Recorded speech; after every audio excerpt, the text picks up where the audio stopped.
have a panel with us today I'm very excited about, and we have Assemblyman Howard Watts, that is the chair of the Natural Resource Committee in the Nevada Legislature.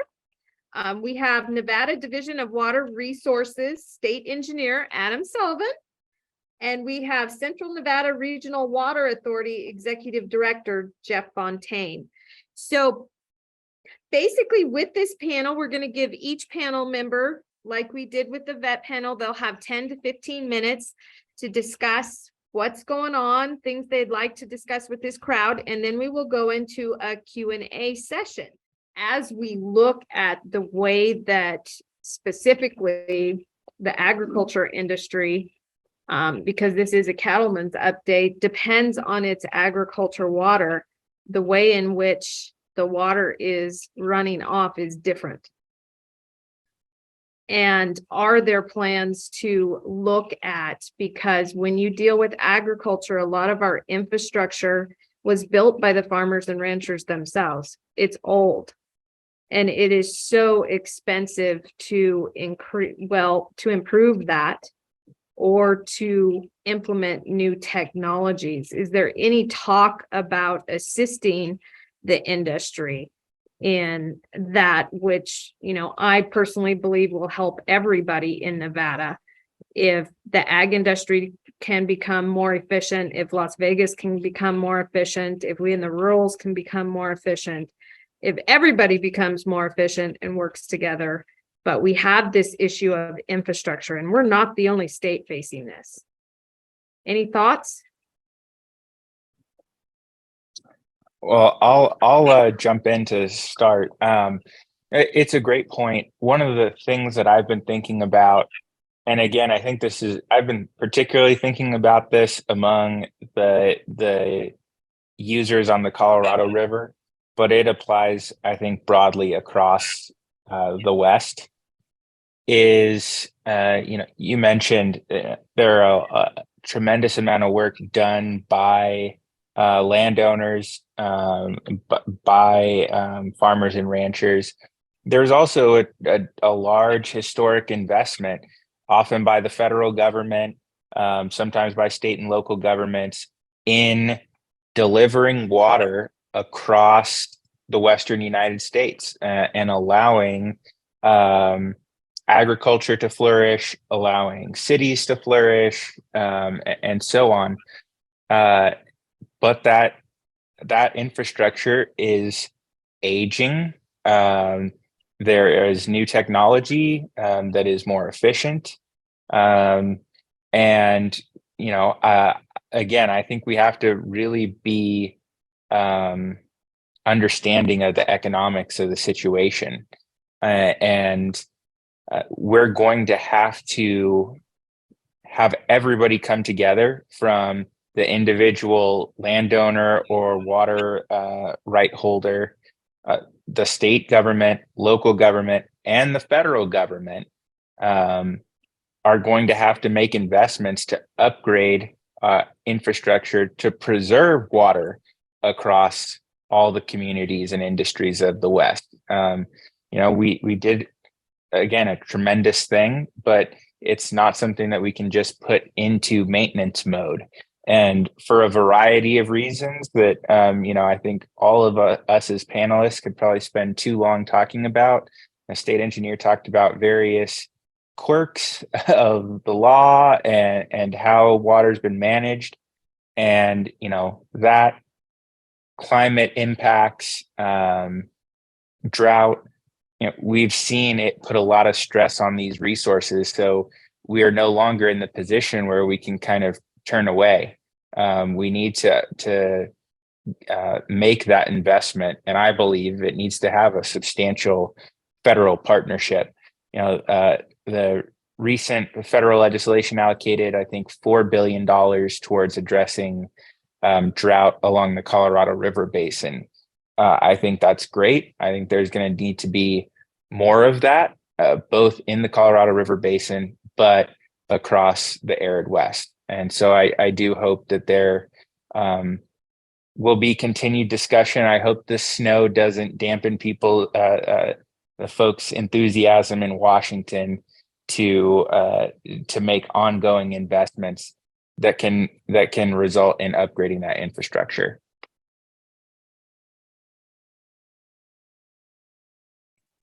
Perfect. Would anybody else like to comment on that before we move into the first? Okay. Quickly, there in the last IFC meeting, there was a large appropriation allocated for water conservation, and how that's going to roll out and be accessible across the state isn't exactly defined yet, but it's something that's the responsibility is on the Department of Conservation and Natural Resources to help sort of prioritize projects and distribute that funding. And there's a lot of opportunity there that can meet what you're talking about. And that was $100 million allocation, correct? Yes. Yep. Okay. Yeah, so I don't think there's any question that there's opportunities for efficiencies, particularly in the irrigation community, LIPAs and LISAs, but that all takes money, and so hopefully some of this funding will help in those areas. But there are ongoing policy discussions along the lines of conservation and water storage, and there's when you see, I don't know if it'll happen this year or not. Sure looks that way, the way it's starting, but there are years when there are hundreds of thousands of acre feet of water that flow out of the Humboldt River into the Humboldt Sink, and that's a lost opportunity, and that's not the only example of where water storage is needed. And ASRs, aquifer storage and recovery systems, are systems that are more efficient than open reservoirs, but we have to rethink the types of ways that we're going to capture water when it's available and conserve it when we're using it. Okay, perfect. I'm going to go into our first question with the audience, which is, we have limited available surface water and unknown groundwater. We need a modern approach to measure groundwater and the measure of perennial recharge during periods of drought. How do we do this?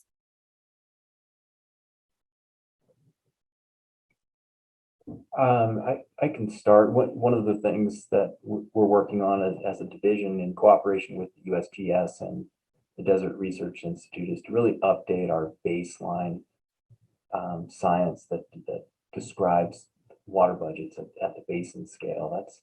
That's just a foundation for what we need to help understand water availability and the long-term resource protection and what we can do as a state to really make smart decisions and defend those decisions. Most of the data that we rely upon is 50 to 70 years old, and not that it's bad, but it's dated. So we're moving forward with updating that, and we're doing that with the help of appropriation from the legislature of federal recovery funds, ARPA. So that's an ongoing thing. It takes a long time, but we certainly recognize that as a priority. I think the only thing I'd add really briefly to that is, it's a little bit easier in a sense with surface water when you're pushing it out to irrigate. You can measure how much of that is coming off. How much pressure you need to get it delivered to where it needs to go. That's why some of this updated science is so important to understand what's going on below ground. And honestly, as we've seen some big kind of swings in climate and precipitation from year to year, some what seems like a pretty strong trend of drying and warming. We want to continue to update that science. And I just say, we want to have, previously we thought, I think that things were a little bit more stable, at least over the long term. Now we need to continue to go back to the science and get some more details. So flexibility is going to be a little bit of the name of the game, both in understanding that kind of the numbers and the science that we were working off of for decades is probably going to need to get modified, and that's gonna result in some adjustments. Particularly again, when we look at Colorado River communities, for the longest time we had these huge reservoirs that were our bank accounts, and so we didn't really we didn't pay as much attention to a deficit in a given year or years, because we figured that we'd be able to use that reservoir to get through until times improved. Now, with those reservoirs a quarter full or less, we're looking at a lot more flexibility in trying to really manage to what is available. And again, for folks with surface water, you're familiar with that. The water is either there or it's not. We need to do the same thing with all of our water resources to try and make sure that those are going to be managed for the sustainably for the long term, as well as figuring out when possible, with whether it's reservoir refilling or aquifer recharge, what are some ways that we can grab some of that surplus and store it for I guess not a rainy day.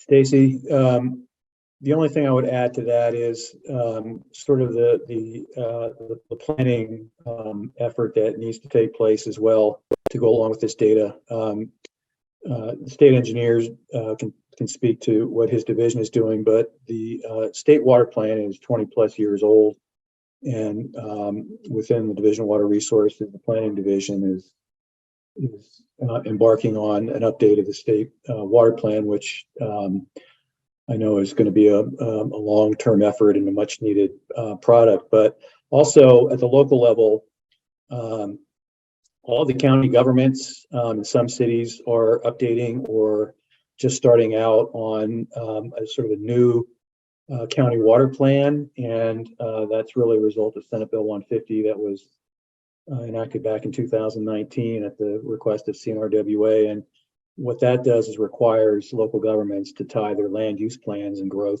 and development to sustainable water resource, identifiable sustainable water resources. So, hopefully we'll have the data to be able to support that planning effort, so that at the local level as well as the state level, moving forward, we're growing and using our water resources in a sustainable manner. And I think I want to build on this to go into our next question, because our next question deals with stock water. And the question is asking, is stock water not the good management of multiple use of the public lands for livestock and wildlife? And my question is, as these counties start planning, do they need to have that agricultural water use in the plan? I'll start on that one, because so for the counties that I represent on the CNRWA board as well as HRBWA board, there's no question that stock water rights are really important. When we see stock water right applications in the monthly reports, we don't even discuss them because we know that they're super important.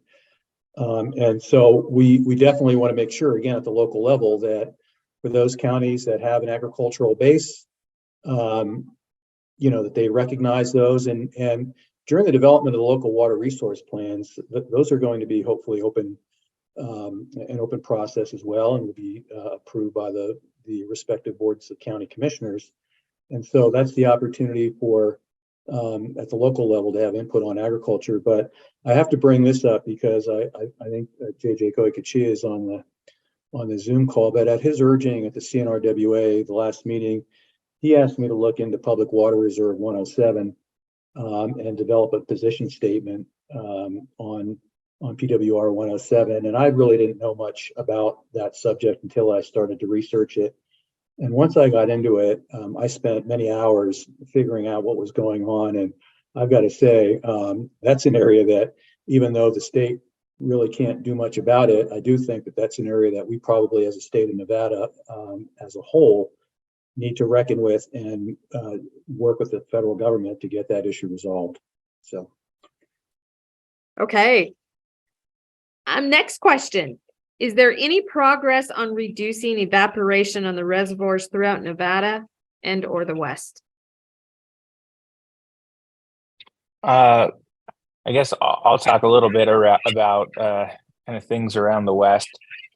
One of the big issues on the Colorado River in the lower basin states, so California, Arizona, and Nevada, is that evaporation was not part of the math equation for the river. So, and as folks know, Lake Mead is pretty big and it's pretty hot.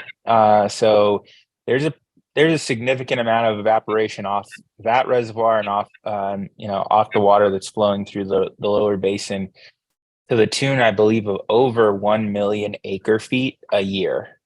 And so when we look at the Colorado River issues and kind of all, the decline of these reservoirs, one of the issues has been that we've seen, especially over the last 20 years, that average has been a lot lower than the average that we saw previously, especially the average that was calculated when that water was kind of allocated out about 100 years ago. But we have, again, part of that math equation that's leading to that deficit is 1 million acre feet that's just evaporating, that we pretend like it doesn't exist and haven't factored that into the usage of those states.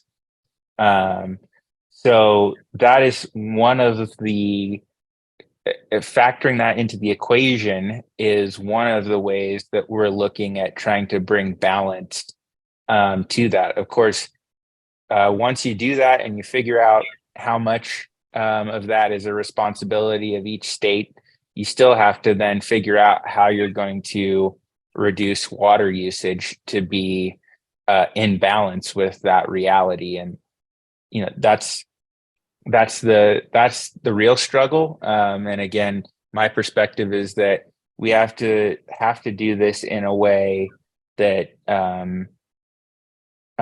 it is a bit equitable.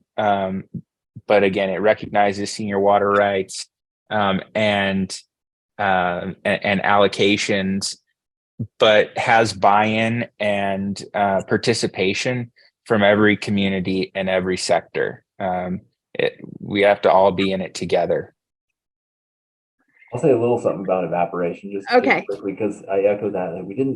It was just not really accounted for. It's obvious that it's happening, but it doesn't really get accounted for. And that has created some compounding problems for us when we're looking at water budgets. There's some, like one example in the Truckee River system and all the reservoirs up, west of Reno. There is a really accurate evaporation data that's factored into the water management scheme, and they've gotten really accurate about understanding the evaporation. That's been a really interesting, effective application of new science. And the other thing that we've done, sort of tried to catch up on, is with evaporative loss off of pit lakes from mines, and just simply taking the position that any pit lakes that are created at a minimum have to have water rights dedicated to account for that evaporative loss in perpetuity. That's just a policy position that we've been able to take to try to accommodate that. Yeah, the one other thing, sorry to jump back in, but I know that the question kind of asked, and there is potentially a technological side to what are some other things that we do to address that. And I think a lot of at least the state engineer and I kind of go into it from a policy standpoint. And I think one of the key things is making sure that we actually do account for it, because then we have to find a way to get into balance with the reality. But I know, it was aquifer recharge was discussed. That's an option for water storage that won't have the evaporation that an open reservoir does. There There are potentials of doing covered reservoirs, covering canals or other conveyances in the region, and I think those are all worth exploring and looking at, again, at the costs, the benefits, the feasibility as well. So I just want to make sure that we acknowledge that there's a technological side to that, but we also, from kind of the policy and accounting side, need to start there by not pretending like that isn't a consumption of water.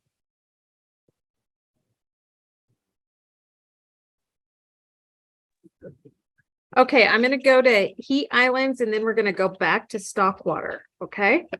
So my next questions are basically what I would term as a heat island.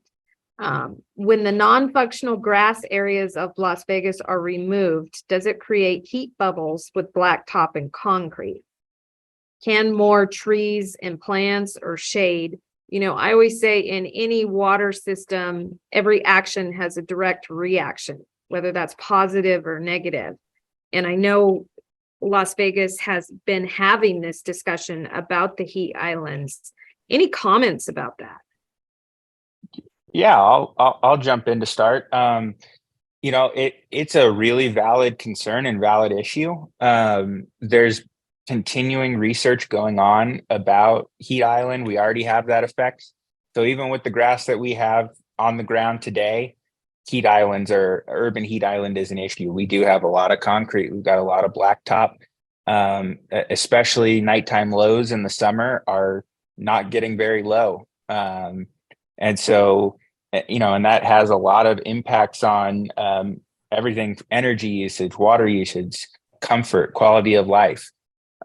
So that is an important issue. Grass isn't, in my opinion, the way to solve that issue. There are drought adapted, we've got mesquites, other things that survive in the environment, on the water that nature provides, that provide shade and help reduce the heat island effect. There was also recently a study that evaluated this, and a lush landscape does provide a cooling effect, more of a cooling effect than a more kind of low water use desert adapted landscape. However, the way that you can get the exact same benefit is through land use policies. You build in a way that the buildings are providing shade, that uses zero water and provides the exact same level of cooling benefit as planting turf. So that's one of the things that I think we need to look at in that urban footprint, is also how we build. Having some of these huge open landscapes getting baked by the sun, that's one of the biggest contributors. If we were able to be a little bit more dense and have buildings and other things create shade, then I think we can kind of balance both keeping our community cool and also being water efficient. Okay, I'm going to move back to this idea with this next question of planning, collaboration, and engaging all partners. And this moves back to stock water. And the question is, shouldn't the state undertake an effort to engage the federal land management agencies in a partnership to develop stock water resource infrastructure to manage and control livestock use to better protect the resource for the multiple use requirements of the state?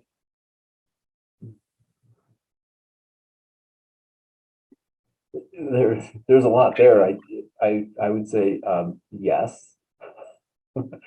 I think there's going forward there. It's necessary that the state works with the federal land management agencies and the stock water users to come up with effective and smart resource plans. I think there's a lot of good examples out there of where that has taken place at the local scale. There's some examples of where it hasn't really worked, and I think that those opportunities and the needs are going to keep increasing as we go forward. And just talking about it, having that collaboration, working together, like for instance, our state agency working with the BLM on regional monitoring plans so that we are looking at the same kind of data. We're developing plans that meet different needs, and we're making that data publicly available and communicating the science. There's been a lot of, I think, positive movement in recent years, and I think a lot of recognition that's helped everybody. Yeah, I would just add that, to the extent that, 87% of the land area in Nevada is managed by a federal agency, primarily the BLM, and, there's all kinds of issues that need to be addressed. But, working with the BLM requires, I think, an initiation by the local governments to develop local land use plans to incorporate those ideas and those projects, working through state land use planning groups, SLUPAC, and make it a statewide issue to work with the BLM statewide, because it's just that coordination is needed, and but it's not going to happen if there isn't something already in place at the local level for the federal government and the BLM to coordinate with. Okay, guys, we are at our hour mark. We're actually 5 minutes over. Is there any closing remarks that you would like to make before we end the panel today? And then we you are the end to the 2023 Cattlemen's Update webinar this year. Any closing comments? I'll just say really briefly, again, I want to thank you for reaching out and inviting me to participate and holding this panel on this issue. I've worked with urban communities and with rural communities. It's important to me that we protect this resource for everyone. It's important that, again, every industry, every community across our state can continue to thrive, and water is critical, probably fundamental to that.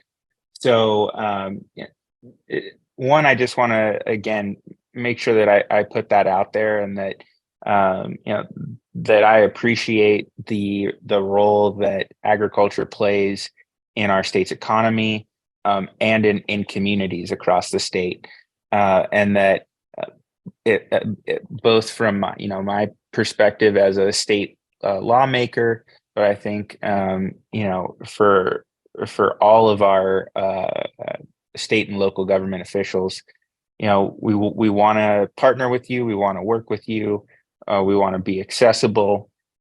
So please do reach out anytime about with any questions you have, any concerns you have, and to make sure that we are working on solutions that work for you, and work for, again, everybody in the state. Yeah, I'd just like to thank you all as well for allowing me the time to address your group and talk about water issues. And I guess I would just make one comment about at least this upcoming legislative session. And I'm just really so appreciative of Assemblyman Watts. This is not the first time we've been on a water panel leading up to the legislative session. And with his background and interest and true commitment to working with all of us, and particular interest in rural Nevada, I really appreciate that. But regrettably, Assemblyman Watts is probably one of only a few members of the legislature that really understand the issues, especially legislators from the urban areas. And so it's really, I think, important to develop positions and try to educate as many people as you possibly can about the kinds of things that we're talking about, how important water is to not only your industry, but to the rural communities. And you're very well represented in the legislature. I can assure you of that, but it's really incumbent upon the members of your group to reach out as well. It's one thing for lobbyists like myself and Nina Laxalt and others to go before a legislative committee or meet with a legislator, but it's completely different when you have actual people that work in these areas that live in the rural communities come testify. And I see Assemblyman Watts shaking his head. It really does make a big difference, and it's really helpful. So appreciate that. Thank you.